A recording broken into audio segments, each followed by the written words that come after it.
សួស្តីអ្នកនរគ្នាខ្ញុំឃើញព័ត៌មានពី Miss Grand International ឆ្នាំ2021អំពីការចាប់ខ្លួនរបស់គាត់កាលពីម្សិលមិញណាតកតងទៅនឹងការលុបផលិតផលคล้ายគាត់ប្រម៉ូទផលិតផលគាត់តកតងទៅនឹង fiber របស់ក្រុមហ៊ុនមួយហើយនៅក្នុងហ្នឹងគេនិយាយថាអ្វីដែលគាត់បានដាក់នៅក្នុង advertisement របស់គាត់ហ្នឹងគឺมันមានដូចអីដែលគាត់បាននិយាយទេគឺនៅក្នុង fiber ហ្នឹងគឺអត់មានសារធាតុ fiber គ្រប់200មីលីក្រាមដោយដែលគាត់បាននិយាយទេគឺមានតែត្រឹម16មីលីក្រាមប៉ុន្តែគេបានរកឃើញថានៅក្នុងផលិតផលរបស់គាត់ហ្នឹងមានសារធាតុសប៊ីតុលខ្ពស់មែនទែនហើយសារព័ត៌មានខ្លះបាននិយាយថាសប៊ីតុលហ្នឹងមានរហូតដល់30ក្រាមអញ្ចឹងតើសប៊ីតុលហ្នឹងជាអីគេសប៊ីតុលត្រូវបានស្គាល់ថាជា sugar alcohol ដែលសប៊ីតុលនៅក្នុង pharmaceutical company ដែលគេផលិតទៅជាថ្នាំឲ្យយើងប្រើប្រាស់ហ្នឹងត្រូវបានប្រើប្រាស់ជាឡាក់សាទីវហ្នឹងគឺបន្ទន់លាមកប្រើប្រាស់នៅពេលដែលយើងមានអាការៈក្តៀនទល់លាមកហើយអ្វីដែលគេប្រើហ្នឹងជាទូទៅដែលគេផលិតចេញមកលក់នៅលើទីផ្សារហ្នឹងតែ5មីលីក្រាមទេហើយអាចប្រើបានទៅ3ដងនៅក្នុងមួយថ្ងៃប៉ុន្តែនៅក្នុងផលិតផលរបស់ពួកគាត់នេះគឺមានកម្រិតខ្ពស់មែនតើ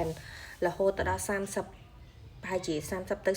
35% នៃផលិតផលទាំងមូលអញ្ចឹងគឺវាកម្រិតខ្ពស់ខ្លាំងមែនតើខ្ពស់ជាងដែលគេប្រើនៅក្នុង pharmaceutical ទៀតហើយតើសប៊ីតុលនឹងប្រើនៅណាទៀតវាជាសារធាតុដែលមានរសជាតិផ្អែមសារធាតុបន្ថែមផ្សេងនៅក្នុងគ្រាប់ថ្នាំ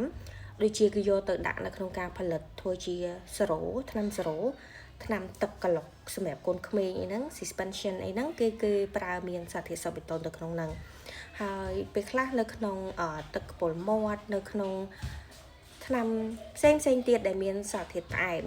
គឺគេប្រើសប៊ីតុលហ្នឹងអាចធ្វើជា sweetener នៅក្នុងការផលិតថ្នាំទាំងអស់ហ្នឹងដែរអញ្ចឹងនៅពេលដែលប្រើសប៊ីតុលក្នុងកម្រិតខ្ពស់ជាងការប្រើប្រាស់ជាសារធាតុបន្ថែមហ្នឹងគឺគេប្រើទៅជា laxative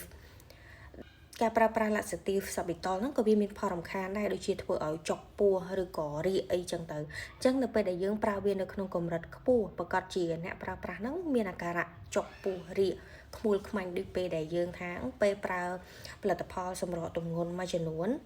ធ្វើឲ្យយើងរាកដោយសារអីនៅក្នុងហ្នឹងអាចនឹងមានលាយសារធាតុសប៊ីតុលហ្នឹងច្រើនអញ្ចឹងនៅក្នុងផលិតផលរបស់ធុយធាននេះដូចគ្នាគឺប៉ូលីសអាជ្ញាធររបស់វៀតណាមគឺគេរកឃើញថាសារធាតុ fiber ដែលគាត់បានប្រមូលហ្នឹងគឺមានតិចមែនតើ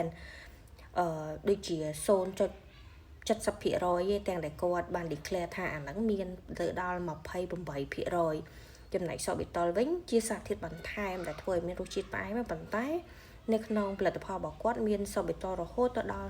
35%គឺខ្ពស់ខ្លាំងណាស់តែគេខ្ពស់ជាងការប្រើប្រាស់សម្រាប់បន្ទន់លាមកទៀតអញ្ចឹងគឺមានផលប៉ះពាល់ខ្លាំងមែនតើរហូតដល់អ្នកប្រើប្រាស់អញ្ចឹងនៅពេលដែលអ្នកទាំងគ្នាទិញផលិតផលប្រើប្រាស់ផលិតផលសម្រកទម្ងន់ fiber មួយចំនួនមើលនៅលើប្រអប់ផងថា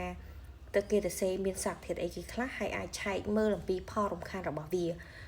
មើលពីគុណប្រយោជន៍ហើយក៏មើលពីផលរំខានដែរដើម្បីសុវត្ថិភាពទៅដល់ការប្រើប្រាស់របស់យើងខ្ញុំមានតែប៉ុណ្្នឹងឯងចែករំលែកសង្ឃឹមថាវាជួយដល់អ្នកទាំងអស់គ្នាបាយបាយ